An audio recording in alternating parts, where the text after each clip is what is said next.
ஆண்டவரும் இரட்சகருமாகிய இயேசு கிறிஸ்துவின் நிதான நாமத்தினாலே உங்கள் யாவருக்கும் என் அன்பின் வாழ்த்துதலை தெரிவித்துக் கொள்கிறேன். ஜெபம் செய்வோம்.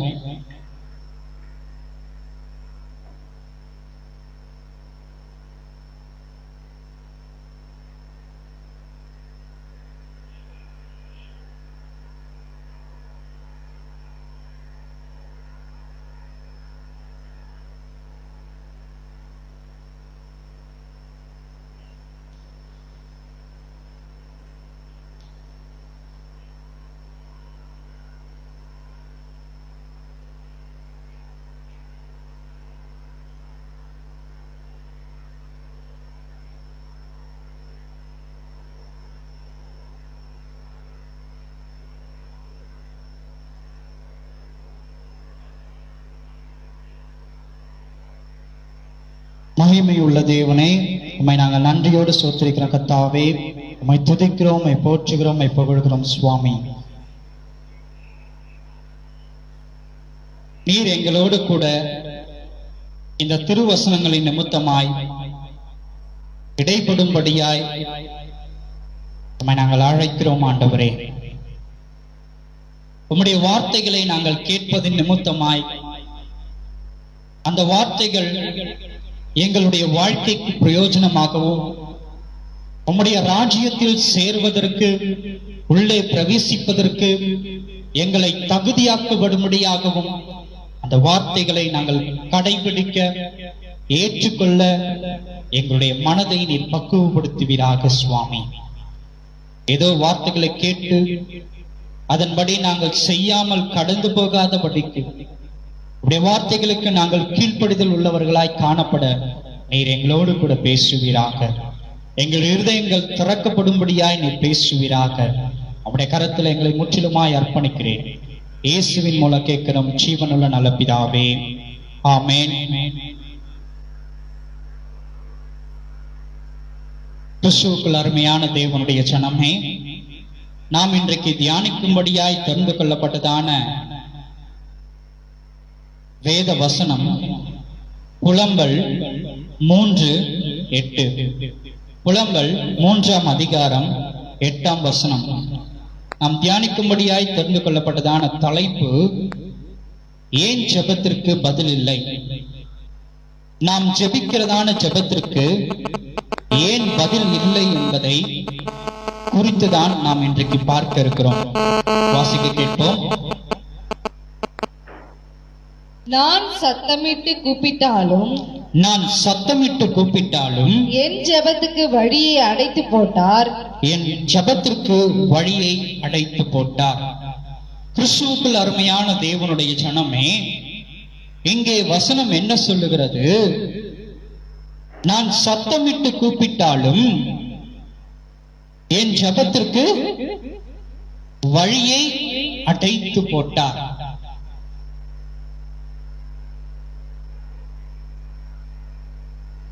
நாம் இன்றைக்கு அனுதினமும் ஜெபிக்கிறவர்களாய் காணப்படுகிறோம்.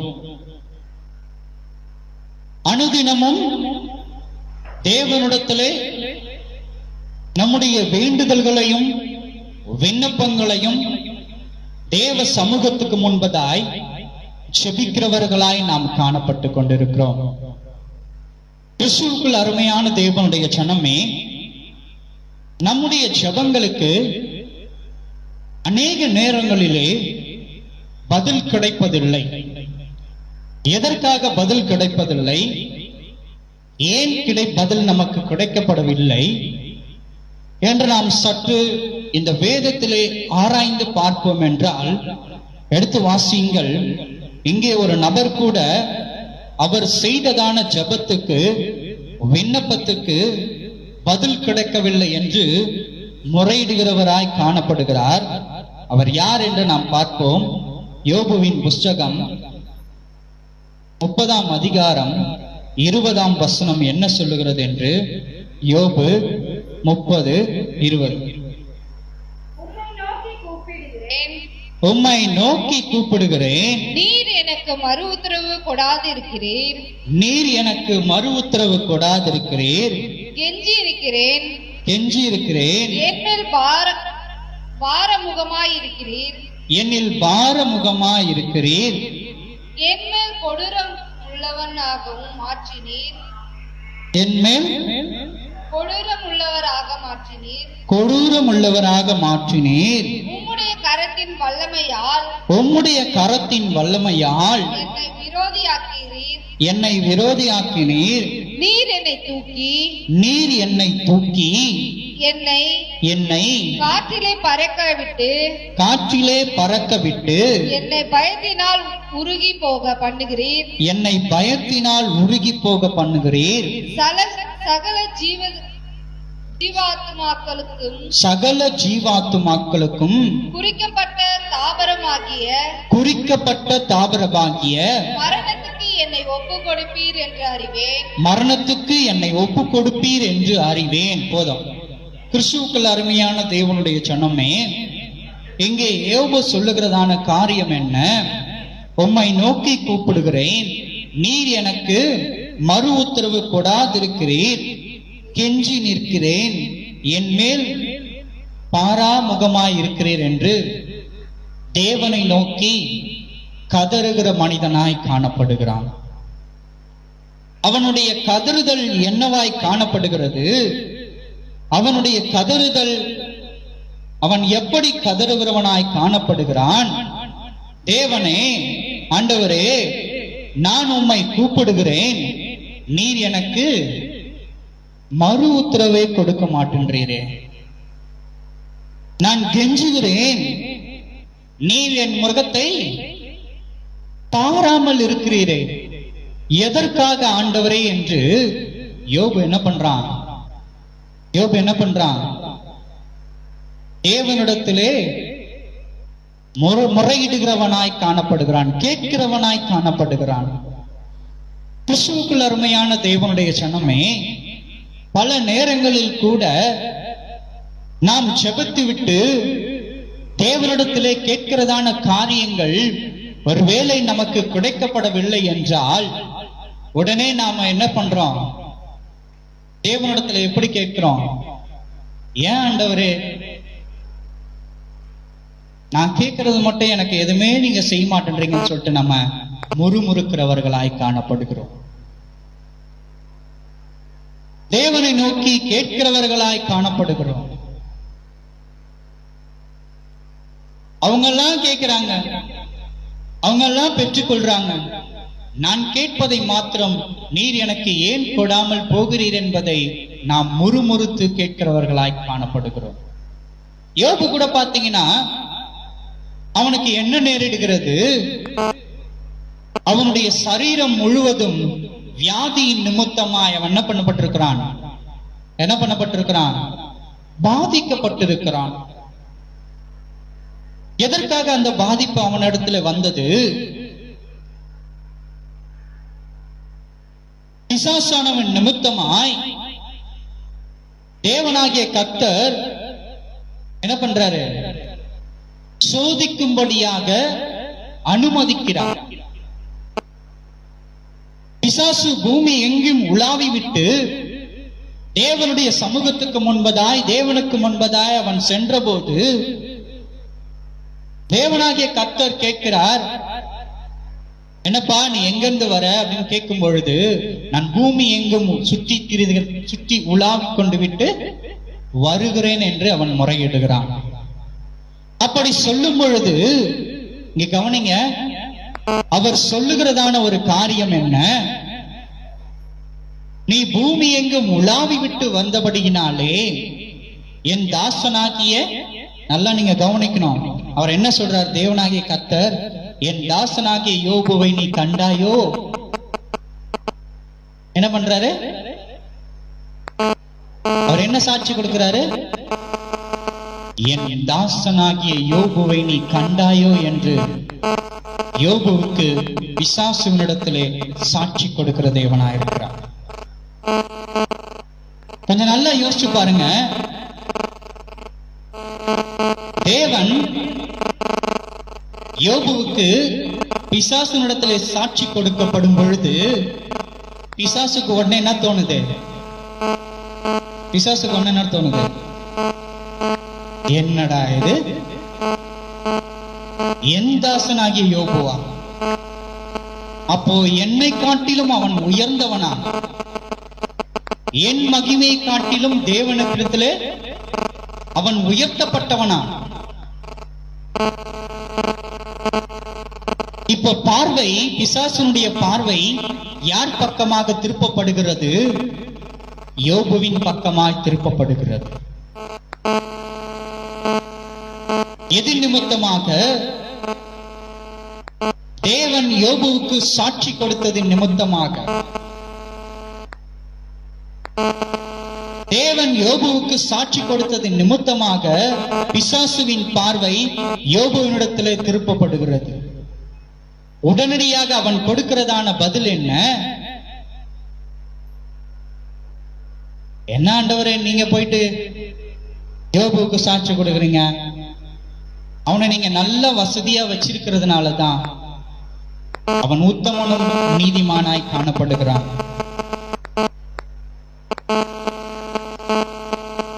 அவனுக்கு நீங்க ஆசீர்வாதத்தை கொடுக்கலன்னா நிச்சயமா அவன் என்ன பண்ணுவான்? உங்களை உயர்ந்த ஸ்தானத்திலே அவன் வைக்க மாட்டான் என்று இவன் என்ன பண்றான்? தேவனிடத்திலே சொல்லுகிறான். உடனடியாக தேவன் சொல்லுகிறதான காரியம் என்ன?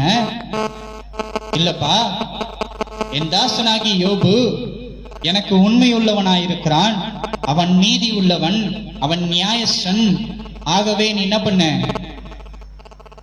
அவனுடைய ஜீவனை மாத்திரம் விட்டு அவனை என்ன பண்ண? மற்ற எல்லா விதத்திலையும் நீ சோதித்து பார் என்று உத்தரவு கொடுக்கிறார். அவர் உத்தரவு கொடுத்த மாத்திரத்திலே யோபுவுக்கு நடைபெறுகிறதான அத்தனை காரியங்களும் நாம் அறிந்ததே. யோபுனுடைய ஆஸ்திகளான ஆடு, மாடுகள், கழுதைகள், ஒட்டகங்கள் எல்லாம் என்ன பண்ணப்படுகிறது? என்ன பண்ணுது? ஒரே நாள்ல மரித்து போகிறது, இறந்து போயிடுது.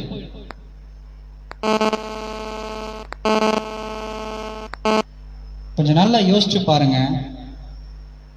ஒரு மனுஷனுக்கு ஒரே நாள்ல தன்னுடைய ஆஸ்திகள் எல்லாம் அழிந்து போனது என்றால் அவனுடைய நிலை எப்படியாய் காணப்படும் என்று, அவனுடைய நிலை எப்படியாய் காணப்படும் என்று.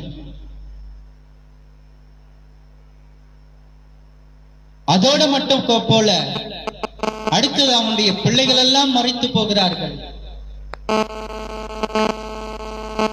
அவனுடைய வசதியான எல்லாமே என்ன பண்ணப்பட்டு போகுது?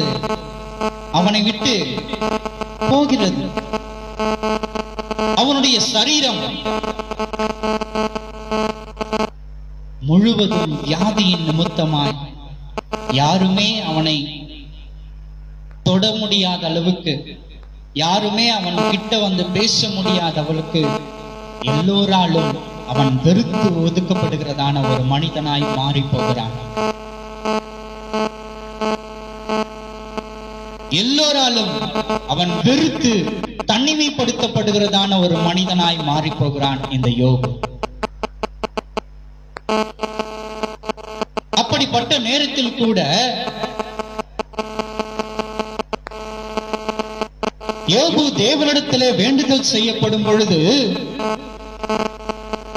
அவனுடைய ஜெபத்துக்கு பதில் இல்லை என்பதை அவன் அறிந்து கொண்டபடியினாலே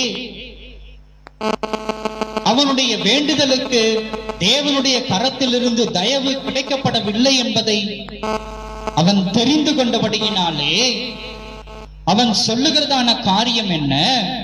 உம்மை நோக்கி கூப்பிடுகிறேன், நீர் எனக்கு மறு உத்தரவு கொடாதிருக்கிறீர், கெஞ்சி நிற்கிறேன், என் மேல்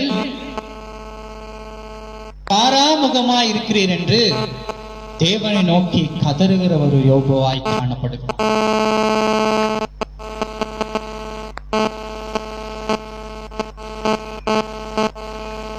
அவனுடைய கதறுதல்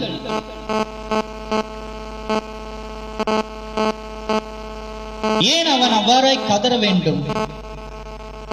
எதற்காய் அவன் கதறுகிற ஒரு யோபுவாய் காணப்பட வேண்டும் எடுத்து வாசியுங்கள். 32:2 என்ன சொல்லுகிறது என்று. 32:2.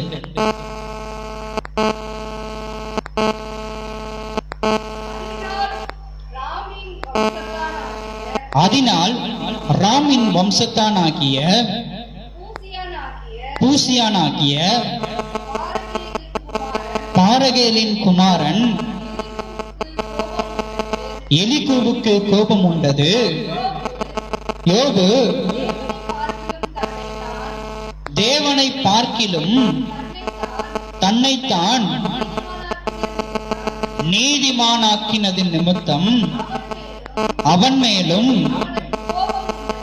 அவனுக்கு கோபம் உண்டது. கிறிஸ்துவுக்குள் அருமையான தேவனுடைய ஜனமே, இங்கே சொல்லப்படுகிறதான ஒரு சம்பவம் என்ன? இங்கே யாரை பார்க்கிலும் யார் மேலானவன் என்கிறதான நினைப்பு காணப்பட்டது. யோபுவுக்கு தேவனை பார்க்கிலும் நான் நீதிமான் என்கிறதான நினைப்பு அவனிடத்திலே காணப்பட்டது.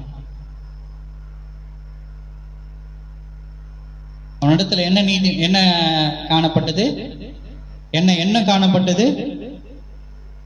தேவனை பார்க்கிலும் நான் நீதிமானா இருக்கிறேன். அவனுடைய ஜெபம் எப்படிப்பட்டதா இருந்திருக்கும்? ஆண்டவரே, நான் உத்தமனும் நீதிமானா இருக்கிறேன், எனக்கு ஏன் இந்த உபத்திரவங்கள்?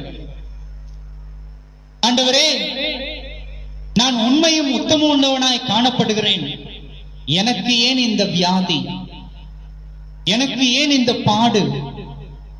எனக்கு ஏன் இந்த கஷ்டம்?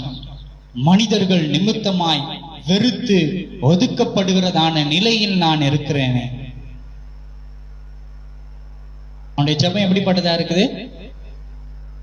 ஆண்டவரே, நான் நீதிமானா இருக்கிறேன். ஆண்டவரே, நானு உத்தமனா இருக்கிறேன். கிறிஸ்துவுக்குள் அருமையான தேவனுடைய ஜனமே, இங்கே வசனம் சொல்லப்படுகிறது. யோபு 32:2 கடைசி அத்தியாயத்திலே சொல்லப்பட்டிருக்கிறது. யோபு தேவனை பார்க்கிலும் தன்னைத்தான் நீதிமானின் நிமித்தம் அவன் மேல் அவனுக்கு கோபம் உண்டது. இன்றைக்கு நம்மில் எத்தனை பேர் நம்மை நீதிமான்களாய் நாமே தீர்மானித்துக் கொண்டிருக்கிறோம்? சற்று யோசிச்சு பாருங்க. நமக்கு ஏதாவது ஒரு சோதனை வந்துருச்சுன்னா உடனே நம்முடைய வாய்களிலிருந்து வருகிறதான வார்த்தை என்ன? நம்ம என்ன சொல்லுகிறவர்களாய் காணப்படுகிறோம்? நான் யாருக்கும் எந்த துரோகமும் நினைக்கலையே. நம்ம என்ன சொல்றோம்? நான் யாருக்கும் எந்த துரோகமும் நினைக்கல, நான் எல்லாரும் நல்லா இருக்கணும்னு தான் நினைக்கிறேன், எல்லாரும் நல்லா இருக்கணும்னு தான் நான் எல்லாரையும் சிநேகித்து கொண்டிருக்கிறேன் என்றுதானே நம்முடைய வாய்களில் இருந்து புறப்பட்டு வருகிறதான வார்த்தை காணப்படுகிறது.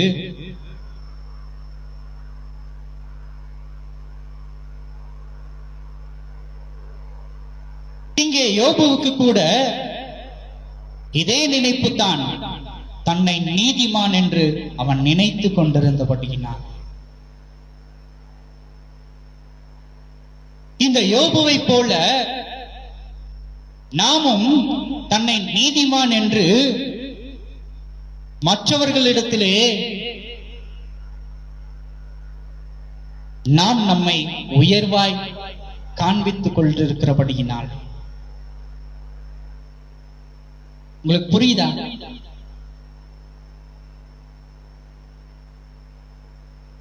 ஏதாவது ஒரு சோதனை வந்துருச்சுன்னா, ஒரு உபத்திரவம் வந்துருச்சுன்னா, ஒரு பாடு வந்துருச்சுன்னா உடனே நம்முடைய வாய்களிலிருந்து சொல்லப்படுகிறதான வார்த்தை என்ன? நான் யாருக்கும் எந்த துரோகமும் நினைக்கலப்பா, நம்மை நாம் நீதிமானாய் அங்க நியாயம் நிறுத்தி கொள்ளுகிறோம். நான் யாருக்கும் எந்த துரோகமும் நினைக்கல, நான் நல்லவனாச்சே. நான் நல்லவன் என்பதை தேவனுக்கு முன்பதாய் நம்முடைய வாய்களின் நிமித்தமாய் நாமே அறிக்கை செய்கிறோம். நம்மை நாமே பெருமை பாராட்டிக் கொள்ளுகிறோம். நான் உத்தமன், நான் நீதிமான், நான் உண்மை உள்ளவன் என்று நம்மை நாமே தேவனுக்கு முன்பதாய் நாம் என்ன செய்கிறோம்? பெருமை பாராட்டிக் கொள்ளுகிறோம்.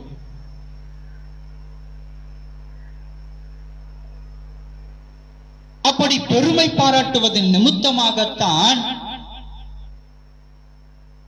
நாம் தேவனுடைய சமூகத்தில் ஜெபத்தின் மூலமாக முறையிடுகிறதான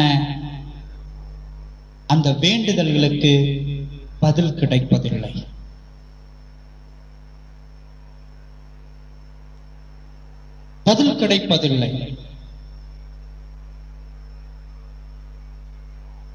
கொஞ்சம் நீங்க யோசிச்சு பாருங்க, உங்களுடைய மனசாட்சிக்குள்ள என்றைக்காவது ஒரு நாளாவது நான் பாவி என்கிறதான எண்ணம் நமக்கு இருந்திருக்கிறதா என்று என்றைக்காவது நாம் யோசித்திருக்கிறோமா? என்றைக்காவது தேவனுடைய சமூகத்திலே முழங்கால் படியிடும் பொழுது, ஆண்டவரே பாவியாகி என் மேல் கிருபையாயிரும் என்று அவரிடத்துல நாம் என்றைக்காவது கேட்டிருக்கிறோமா? இல்லையே. நாம் முறையிடுவதெல்லாம் எப்படி முறையிடுகிறோம்? நான் நீதிமான், நான் உத்தமன், நான் சன்மார்க்கன், எல்லாருக்கும் நல்லதுதான் செய்யறேன், நான்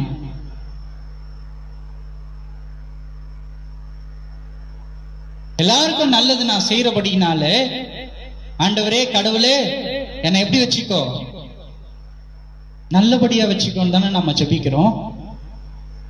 அப்படித்தானே இருக்கு நம்முடைய ஜெபங்கள் எல்லாம். யாருக்கும் நான் எந்த துரோகமும் நினைக்கலப்பா, என்னை நீ நல்லா வச்சுக்கோ.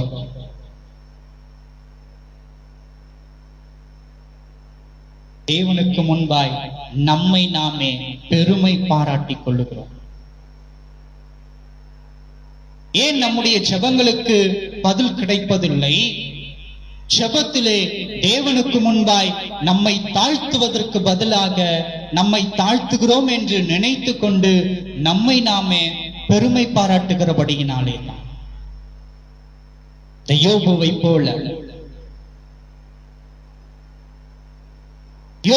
போல இங்கே சொல்லப்பட்டிருக்கிறதான காரியத்தை போல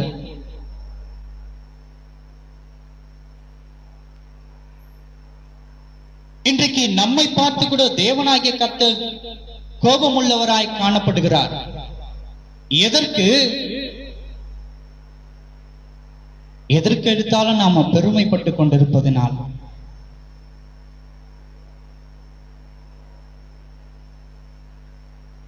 நாம் தேவனுடைய பிள்ளைகள் தான், இல்லை என்று சொல்லவில்லை.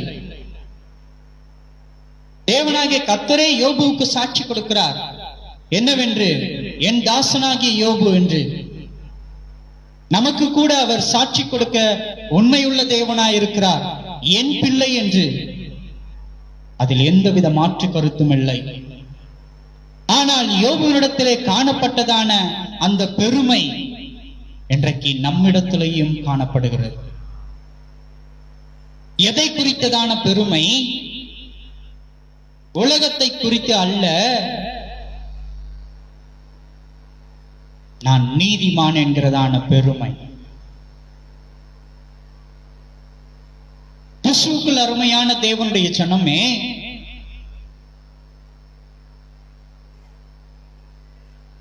அநேகரிடத்திலே நாம் சொல்லிக் கொள்ளும் பொழுது கூட எப்படி சொல்றோம்? நான் இவ்வளவு பேருக்கு நல்லது பண்ணிருக்கேங்க, போன வாரத்துல கூட இத்தனை பேருக்கு இல்லாதவங்களுக்கு நான் என்ன பண்ணேன்? உதவி செஞ்சேன். பெருமையாக பேசிக் கொண்டிருக்கிறோம்.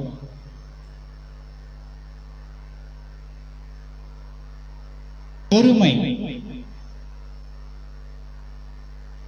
தேவன் அருவருக்கத்தக்கதான முதல் காரியம் பெருமை. தேவன் விரும்பத்தகாத முதல் காரியம் பெருமை. தேவன் மன்னிக்க முடியாத முதல் பாவம் பெருமை.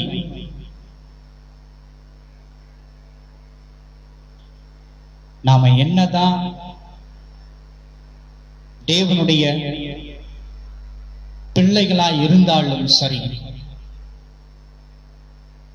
நம் பெருமை உள்ளவர்களாய் காணப்பட்டால் நிச்சயமாக அகல பாதாளத்திலே நாம் தள்ளுண்டு போவோம். எப்படி நான் இவ்வளவு திட்டவட்டமாய் சொல்லுகிறேன் என்றால், தேவனாகிய கர்த்தர் அதிகமாய் நேசித்ததான ஒரு தூதன் இருந்தான். அதிகமாய் நேசித்ததான ஒரு தூதன் அவன். எந்த தூதரும் செல்ல முடியாத அறைகளுக்குள்ளே எல்லாம் அவன் சென்று விட்டு வந்தவன்.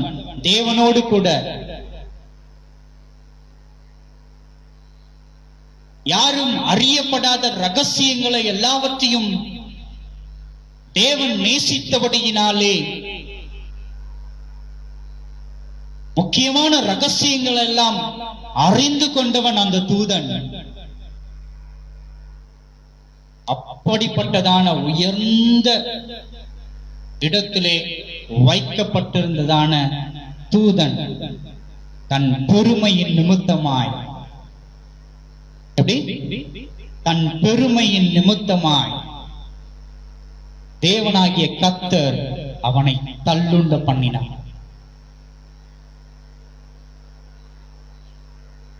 தன் ராஜ்யத்திலிருந்து அவன் கீழே தள்ள பண்ணப்பட்டு போனான். எது நிமித்தமாக?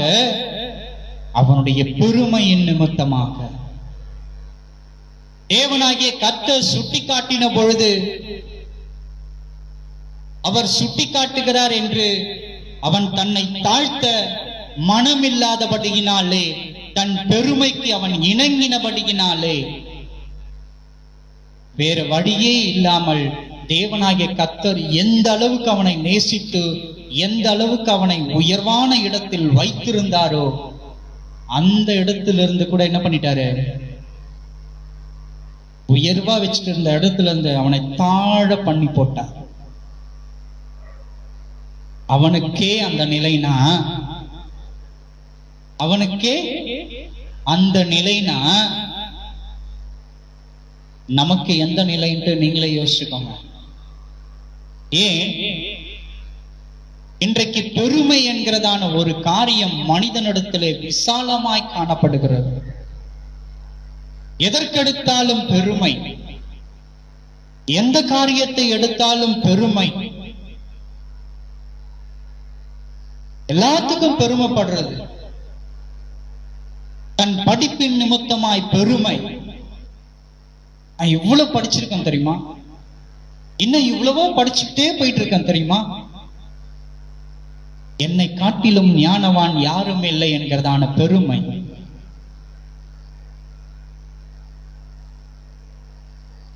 பதவியின் நிமித்தமாய் பெருமை. நான் எவ்வளவு பெரிய உயர்ந்த பதவியில இருக்கேன் தெரியுமா, பதவியின் நிமித்தமாய் பெருமை. அந்தஸ்து நிமித்தமாய் பெருமை. எனக்கு எவ்வளவு சொத்து இருக்கு தெரியுமா, நான் எவ்வளவு அந்தஸ்து மிக்கவனா காணப்படுகிறேன் தெரியுமா, எனக்கு கீழே எவ்வளவு பேர் வேலை செய்யறாங்க தெரியுமா, நான் எவ்வளவு வசதியானவன் தெரியுமா. வீண் பெருமை, வீண் பெருமை.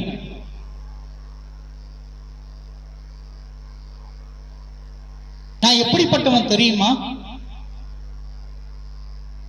எனக்கு நிகரா இங்க யாருமே கிடையாது தெரியுமா.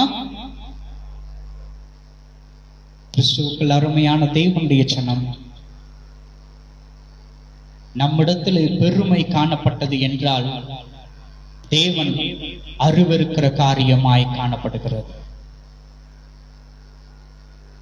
தேவன் அருவருக்கிற காரியமாய் காணப்படுகிறது.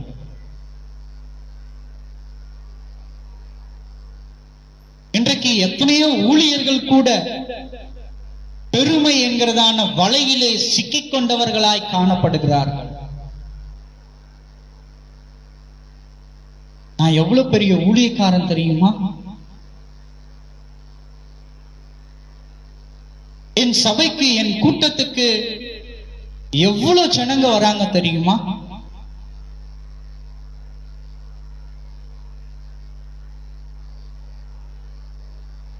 நான் எவ்வளவு பெரிய போதகன் தெரியுமா? உன் வாய்களிலிருந்து இப்படிப்பட்டதான வார்த்தைகள் புறப்படுகிறது என்றால் நீங்கள் நன்றாய் அறிந்து கொள்ள வேண்டும். தேவனுக்கு முன்பாக உங்களை தாழ்த்துவதற்கு பதிலாக லூசிபனை போல உங்களை பெருமைப்படுத்துகிறீர்கள் என்று நீங்கள் நினைத்துக் கொள்ள வேண்டும்.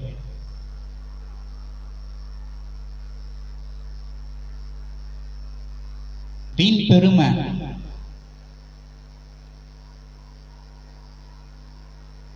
வீண் பெருமை.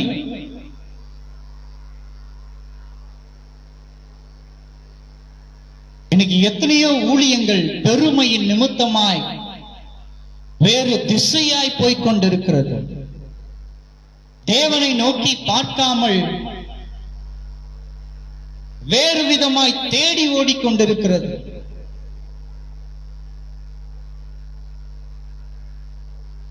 பார்ப்பதற்கு ஆவிக்குரிய ரீதியில் தான் காணப்படுகிறது.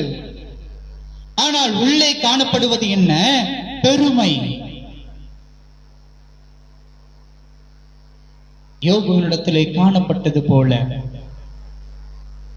நான் நீதிமான் என்கிறதான பெருமை எப்படி யோபுவுக்கு இருந்ததோ அதே போல இன்றைக்கு இருக்கிறதான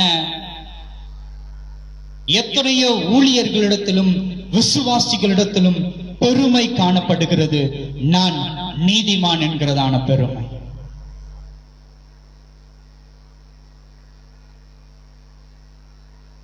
என் நிமித்தமாய் எவ்வளவு பேரை நான் ரட்சிப்புக்குள்ளாக்கி வழிநடத்தி கொண்டு போய் கொண்டிருக்கிறேன் என்கிறதான வீண் பெருமை.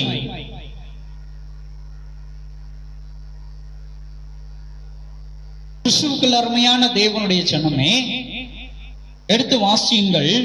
அதே யோபு 33:9 என்ன சொல்லுகிறது என்று நாம் பார்ப்போம். நான் மீறுதல் இல்லாதது கத்தன், நான் மீறுதல் இல்லாத சுத்தன்,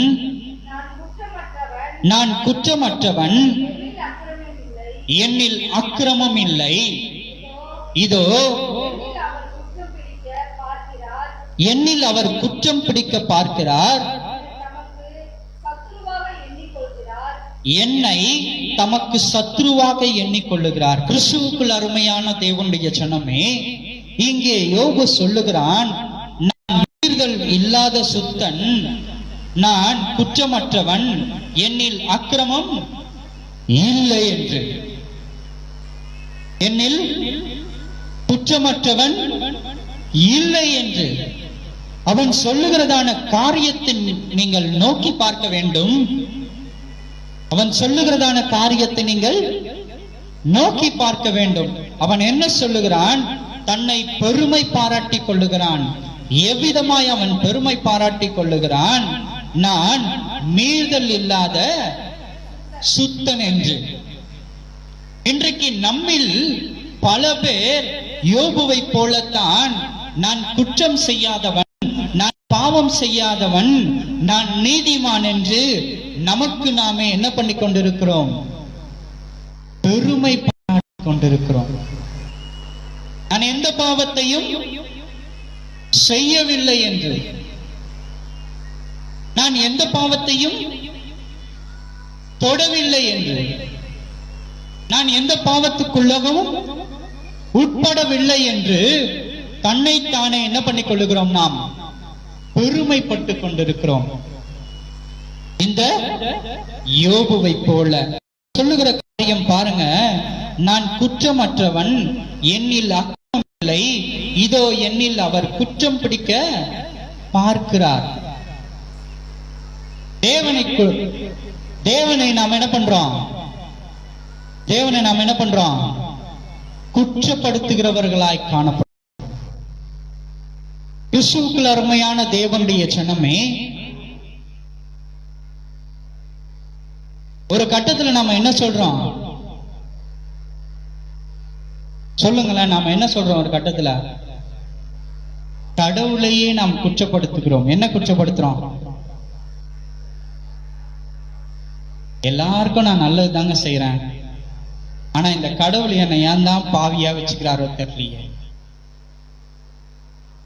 நான் நல்லவன் தாங்க. நம்ம என்ன சொல்றோம்? நான் நல்லவன் தான், நான் எந்த பாவத்தையும் செய்யறது கிடையாது, ஆனா பாவம் செய்யறவன்லாம் நல்லா இருக்கிறான், நான் இன்னைக்கு எப்படி இருக்கிறேன்? எல்லாராலும் வெறுத்து ஒதுக்கப்பட்ட நிலையில் காணப்படுகிறேன். யோபுவை போல. எப்படி யோபு எல்லாரையும் வெறுத்து ஒதுக்கப்பட்ட நிலையில் நாம் தனிமையில் காணப்பட்டானோ,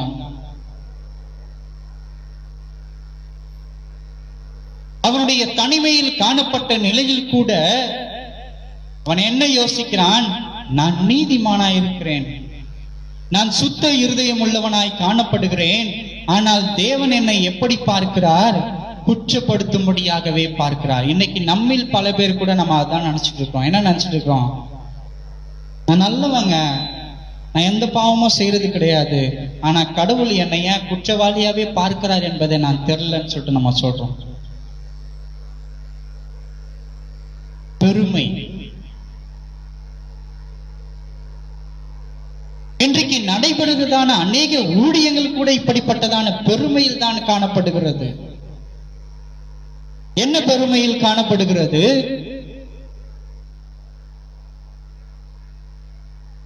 எப்படிப்பட்ட பெருமையில் சிக்கிக் கொண்டிருக்கிறார்கள்?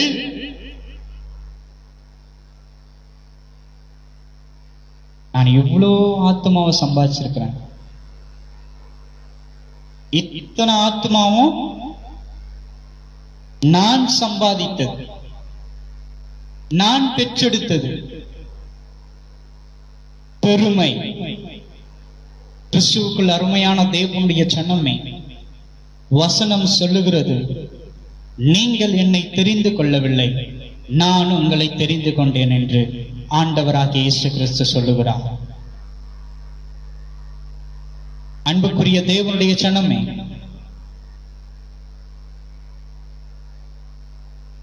இந்த விசுவாசிகளை தெரிந்து கொண்டது ஊழியர்களாகிய நாம் அல்ல. இவ்வளவு கூட்டத்தை கூட்டி சேர்ப்பது ஊழியக்காரன் அல்ல, கூட்டத்தை சேர்த்தது தேவன்.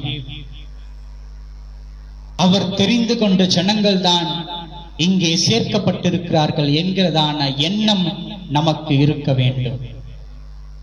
மாறாக நமக்கு இருக்கிறதான எண்ணம் எப்படிப்பட்டதான எண்ணமா இன்றைக்கு காணப்பட்டு கொண்டிருக்கிறது? இவ்வளவு ஜனமும் நான் சேர்த்த கூட்டம்,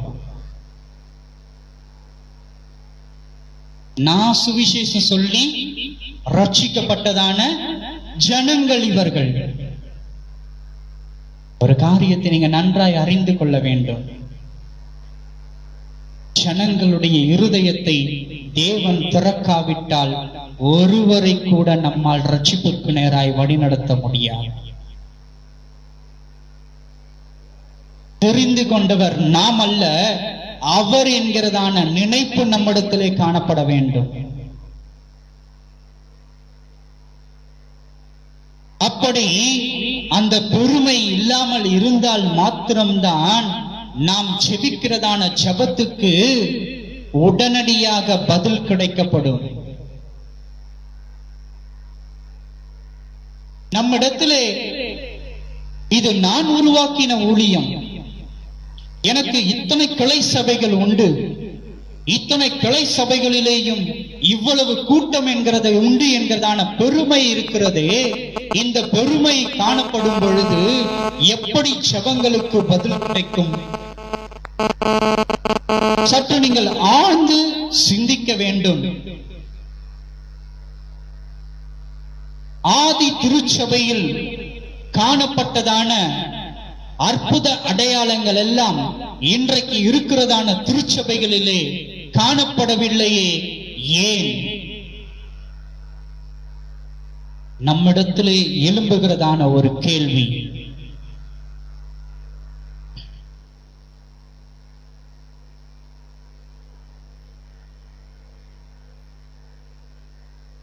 பேதுரு போறாரு, ஒரு முடவன் கேட்கிறான், போதகரே எனக்கு ஏதாவது கொடுங்க. அவன் பிச்சை கேட்கிறான். ஆனால் செய்கிறதான அங்க நடைபெறுகிறதான காரியம் என்ன? அவனுக்காய் செபிக்கும் பொழுது அந்த முடவனுடைய கால்கள் நடக்க பலன் பெறுகிறது. அன்றைக்கு ஆதி திருச்சபையில் நடைபெற்றதான அந்த சுகமளிக்கிறதான அற்புதம் இன்றைக்கு ஏன் நடைபெறவில்லை? நம்முடைய திருச்சபையில் எதற்காக இன்றைக்கு நடைபெறாமல் காணப்படுகிறது? வியாதிகள் சுகமளிக்கப்படவில்லையே.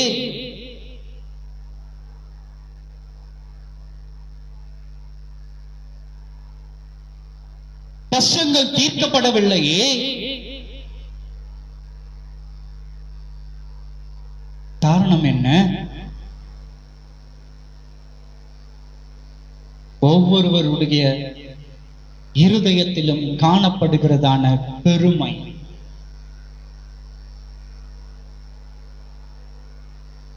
எப்படி நேபுகாத்நேச்சர் சொன்னானோ, இது நான் கட்டிய மகா பாபிலோன் என்று அவன் பெருமைப்பட்டது போலவே இன்றைக்கு நம்மில் எத்தனை பேர் இது நான் உண்டாக்கின மிகப்பெரியதான ஊழியம் என்கிறதான பெருமை நம்மிடத்திலே காணப்படுகிறது.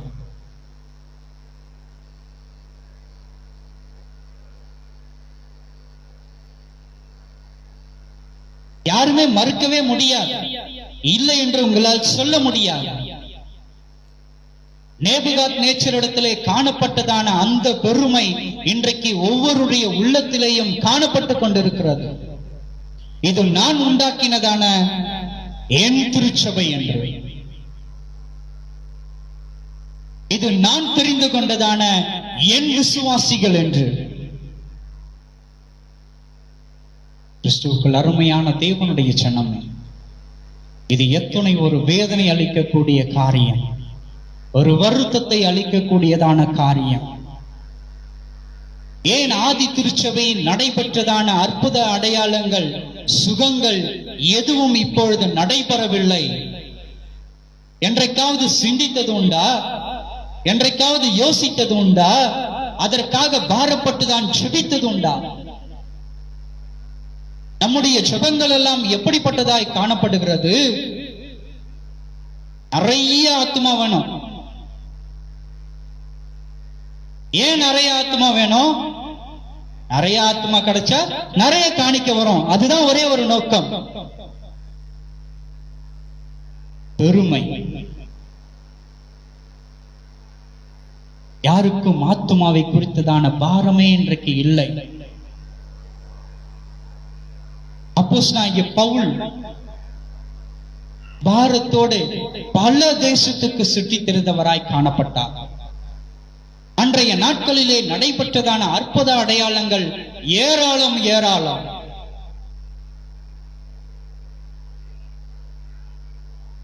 இன்றைக்கு எந்த திருச்சபையில் அற்புத அடையாளங்கள் காணப்படுகிறது? இல்லை. ஏனென்றால் தலைமைத்துவம் பெருமைக்குரிய தலைமைத்துவமாய் காணப்படுகிறது. தலைமைத்துவத்தில் பெருமை இருக்கிறபடியினாலே அந்த தலைமைத்துவத்தை காணும்படியான விசுவாசிகளுடைய கூட்டத்திலே அற்புத அடையாளங்கள் காணப்படவில்லை. இது எத்தனை ஒரு வேதனை அளிக்கக்கூடிய காரியம், எத்தனை ஒரு வருத்தத்தை அளிக்கக்கூடிய காரியம்.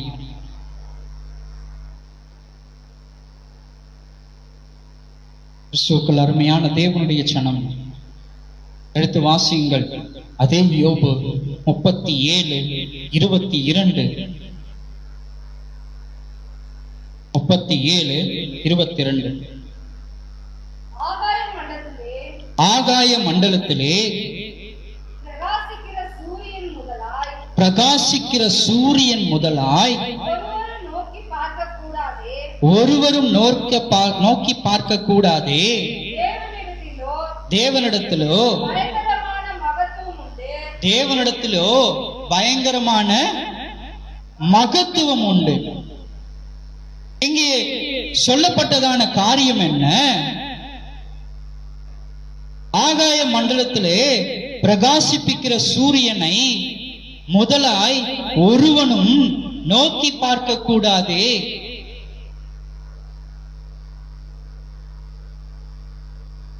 ஏன்?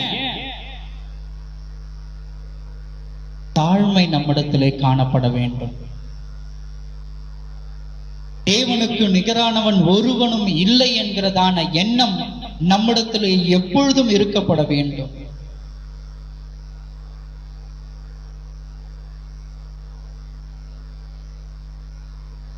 தேவனிடத்திலே நிகரானவன் ஒருவனும் இல்லை என்கிறதான எண்ணம் நம்மிடத்தில் எப்பொழுதும் காணப்பட வேண்டும். மாறாக நாம் நினைத்து கொண்டிருக்கிறதான காரியம் என்ன? வீண் பெருமைகளின் நிமித்தமாய் நாம் ஓடிக்கொண்டிருக்கிறபடினாலே தான் நம்முடைய ஜெபத்துக்கு என்ன பண்றதில்ல, பதில் கிடைக்கப்படவில்லை. நம் ஜெபத்துக்கு பதில் வேண்டுமானால் நம் இருதயத்தில் காணப்படுகிறதான பெருமைகள் நம்மை விட்டு அகன்று போக வேண்டும். நம்மை விட்டு அகன்று போக வேண்டும். அன்புக்குரியவர்களே, நன்றாய் நீங்கள் அறிந்து கொள்ளுங்கள், நான் உலகத்தை குறித்து நான் பேசவில்லை, ஆவிக்குரியதான ரீதியில் நான் பேசிக் கொண்டிருக்கிறேன்.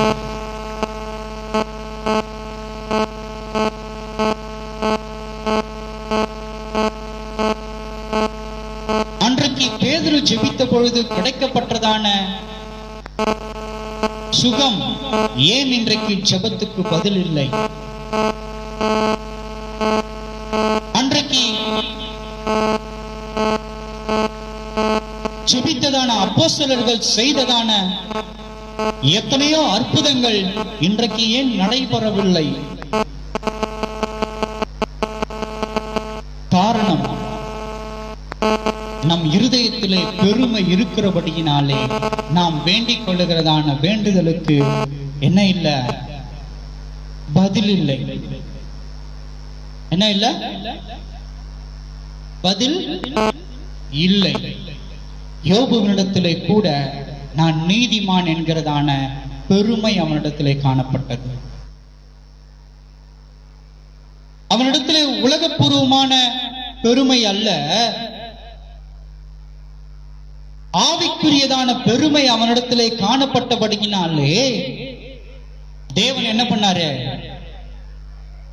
அவனுக்கு சுட்டி காட்டினார். அவன் வேண்டுதல் செய்ய போனதெல்லாம் தன் முகத்தை அவனுக்கு பார்க்க மாட்டாதபடிக்கு மறைத்து கொண்டார். அவர் ஒருபோதும் அவனுடைய ஜெபத்துக்கு பதில் சொல்லவே இல்லை. எதற்காக? அவனுடைய உலகத்தின் நிமித்தமாய்ப்பட்ட பெருமைக்காகவா? இல்லை, ஓரிடத்தில் கூட அப்படி சுட்டிக்காட்டவே இல்லை. ஆவிக்குரிய ரீதியில் அவன் பட்ட பெருமைக்காக. என்ன பெருமைப்பட்டான்? தன்னைத்தானே நீதிமான் என்று அவன் புகழ் பாடிக்கொண்டபடியினான்.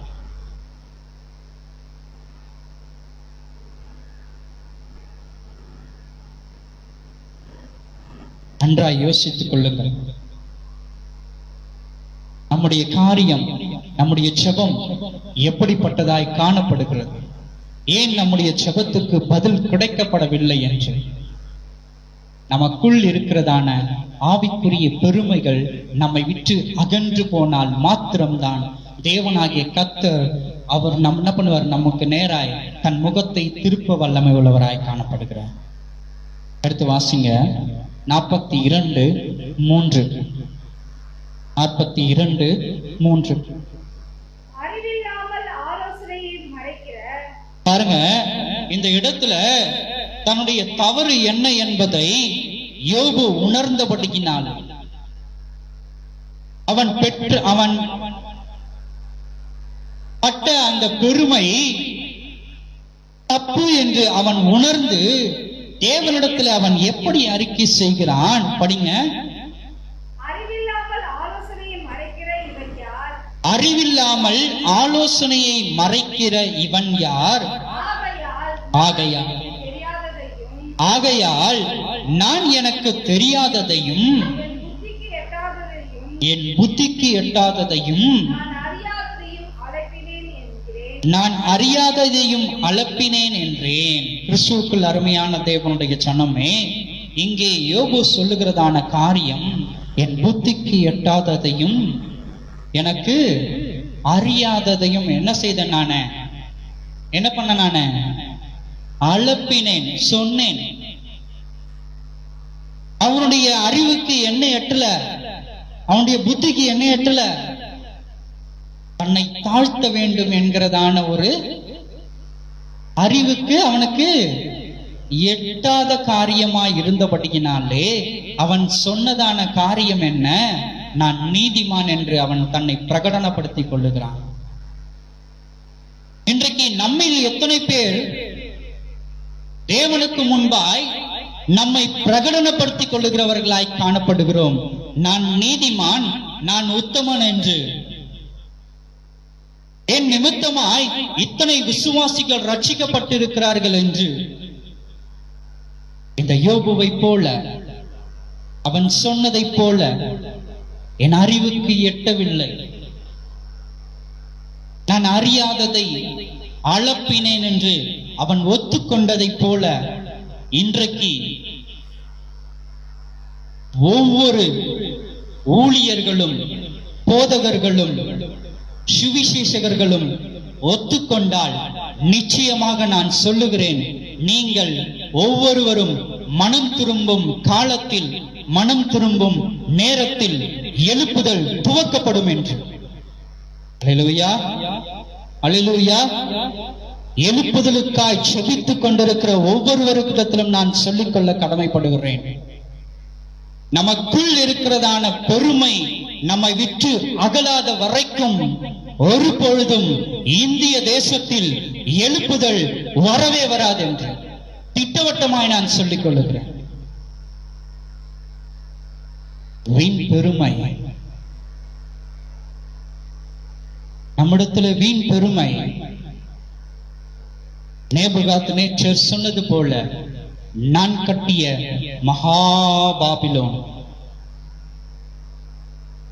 நான் உண்டாக்கின மகா பெரிய சுவிசேஷம், நான் நியமித்த என் மிகப்பெரிய சாம்ராஜ்யம், ஊழியம். இந்த பெருமை நம்மை விட்டு அகல வேண்டும். யோபு சொன்னதை போல, என் புத்திக்கு எட்டாததை நான் இவ்வளவு நாள் சிந்தித்துக் கொண்டிருந்தேன் என்று. என் அறிவுக்கு எட்டாததை என் வாயின் நிமித்தமாய் நான் பெருமை பேசிக் கொண்டிருந்ததை நாம் உணராதபடிக்கு யாவரும் காலம் தாழ்த்தாமல் யோபு தன்னுடைய நிலையை அவன் ஒப்புக்கொண்டது போல, யாரிடத்தில் ஒப்புக்கொண்டது போல, தேவனுடைய சமூகத்திலே தேவனுக்கு முன்பதாய் அவன் ஒப்புக்கொண்டது போல, இன்றைக்கு நம்மில் எத்தனை பேர் ஒப்புக்கொள்ள தகுதியுள்ளவர்களாய் இருக்கிறீர்கள்? நீங்கள் செய்ய வேண்டியதெல்லாம் ஒரே ஒரு காரியம்தான். யாரிடத்துல சென்றோ நீங்க சொல்ல வேண்டாம், யாரிடத்துல சென்றோ நீங்க முறையிட வேண்டாம். தேவனுடைய சமூகத்திலே தன்னை தாழ்த்தி முழங்கால் படியிட்டு, ஆண்டவரே, இத்தனை நாட்கள் நான் நினைத்து கொண்டிருந்ததான என்னுடைய வீண் பெருமை என் அறிவுக்கு எட்டாமல் போனது, என்னுடைய அறிவுக்கு எட்டாமல் போனது என்று தேவனுடைய சமூகத்தில் உங்களை நீங்கள் தாழ்த்துவீர்களானால் நிச்சயமாய் எழுப்புதல் நம் தேசத்தில் துவக்கப்படும். அல்லேலூயா, அல்லேலூயா. எடுத்து வாசியுங்கள், யாக்கோபு 5ஆம் அதிகாரம் 11ஆம் வசனம். யாக்கோபு 5:11.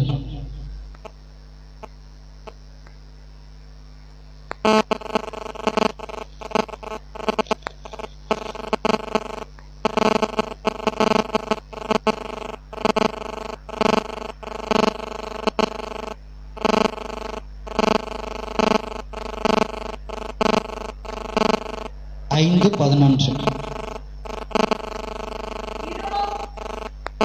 இதோ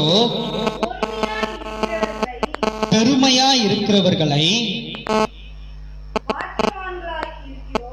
பாக்கியவான்கள் என்கிறோமே. யோபின்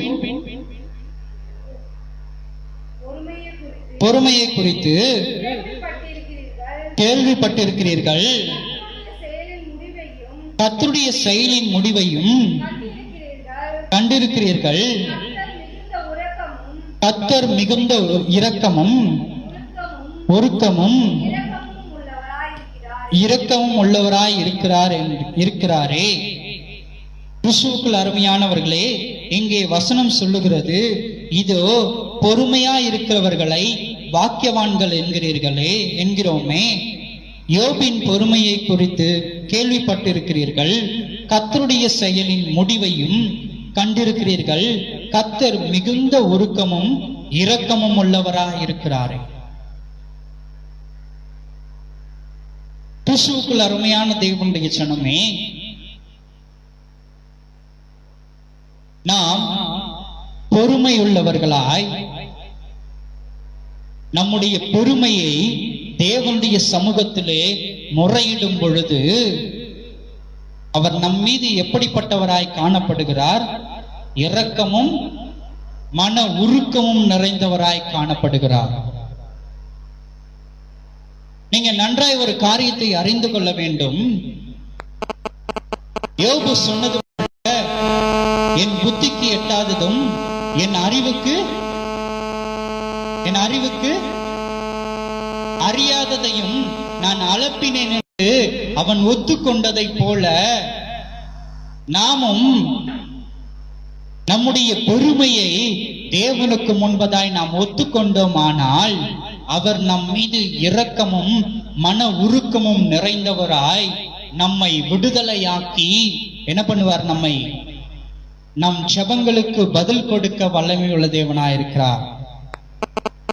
எழுப்புதலுக்குள் பிரவேசிக்க சித்தமுள்ள தேவனாயிருக்கிறார். எழுப்புதலுக்குள் பிரவேசிக்க நாம் சித்தமுள்ளவர்களாக்கப்படும் பொழுது ஆதி திருச்சபையில் நடைபெற்றதான அற்புத சுகமளிக்கிறதான வல்லமைகள் கிரியை செய்யப்படும். ஜெபங்களுக்கு பதில் உடனடியாய் கொடுக்கப்படும். எப்பொழுது? பெருமைகள் நம்மை விட்டு அகற்றப்படும் பொழுது, நமக்குள் இருக்கிறதான ஆவிக்குரியதான பெருமை நம்மை விட்டு நீங்கும் பொழுது, தேவனுடைய சமூகத்தில் நாம் முறையிடும் பொழுது நாம் என்ன செய்ய வேண்டும்? நம்மை தேவன் எடுத்து பயன்படுத்த வல்லமை உள்ளவராய் காணப்படுகிறார். ஜெபம் செய்வோமா? கிருபையும் இரக்கம் நிறைந்த நல்ல ஆண்டவரே, என் ஆவிக்குரிய பெருமைகள் என்னை விட்டு அகன்று போகட்டும் சுவாமி. அப்பா, நான் செய்த செயல்கள் எல்லாம், நான் ஓடினதான ஊழியத்தின் ஓட்டங்கள் எல்லாம் என் பெருமைக்காய் நான் நினைத்து கொண்டிருந்தேன் சுவாமி. நான் எவ்வளோ ஓட்டம் ஓடினேன், நான் எவ்வளோ ஆத்துமாக்களை ரட்சிப்புக்குள்ளாய் நடத்தினேன், நான் எவ்வளவு பேரை கர்த்தருடைய வழிகளிலே நடக்கும்படியாய் அவருடைய வெளிச்சத்தை காணும்படியாய் பிரவேசிக்க செய்திருக்கிறேன் என்கிறதான எண்ணத்தோடு நான் காணப்பட்டேன் ஐயா.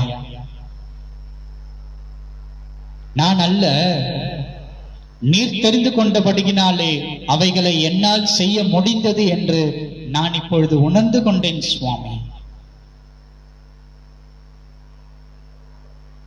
இந்த கூட்டத்தை எல்லாம் கூட்டி சேர்த்தது என்னுடைய பலத்தினால் அல்ல, நீர் தெரிந்து கொண்டபடியினாலே அவர்கள் தானாய் வந்து இங்கு சேர்ந்திருக்கிறார்கள் என்று இப்பொழுது என் புத்திக்கு எட்டினபடினாலே ஒரு விசை நீர் என்னை கண்ணோக்கி பாரும் ஐயா.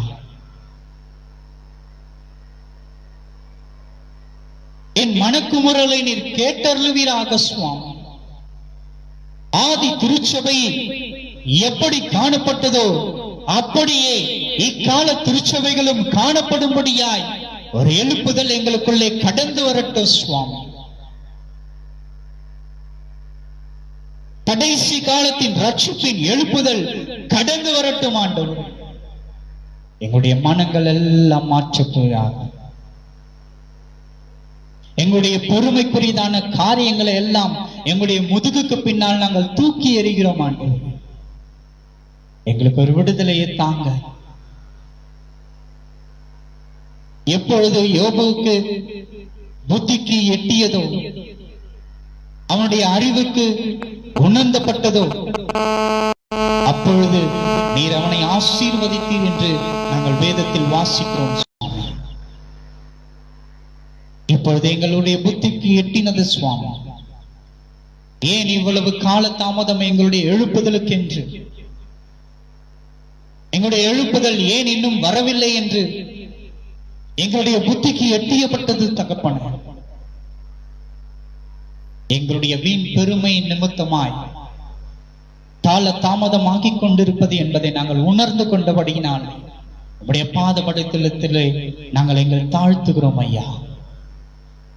எங்களுக்கு ஒரு விசை நீர் கிருபை பாராட்டுவீராக, ஒரு விசை எங்கள் மீது நீர் தயவு கூறுவீராக ஆண்டவரே.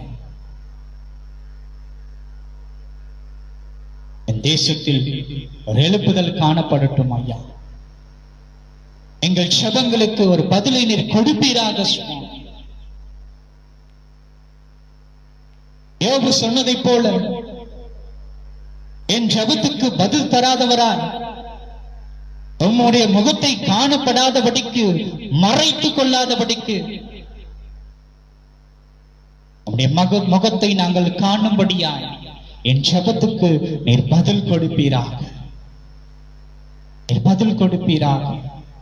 உம்முடைய கரத்திலே, உம்முடைய பாதப்படியிலே என்னை முற்றிலுமாய் தாழ்த்துகிறேன் ஆண்டவரே. நெற்கிருபை அருளச் செய்வீராக. இயேசுவின் மூலம் கேட்கிறோம் ஜீவனுள்ள நல்ல பிதாவே. ஆமென். ஆமென்.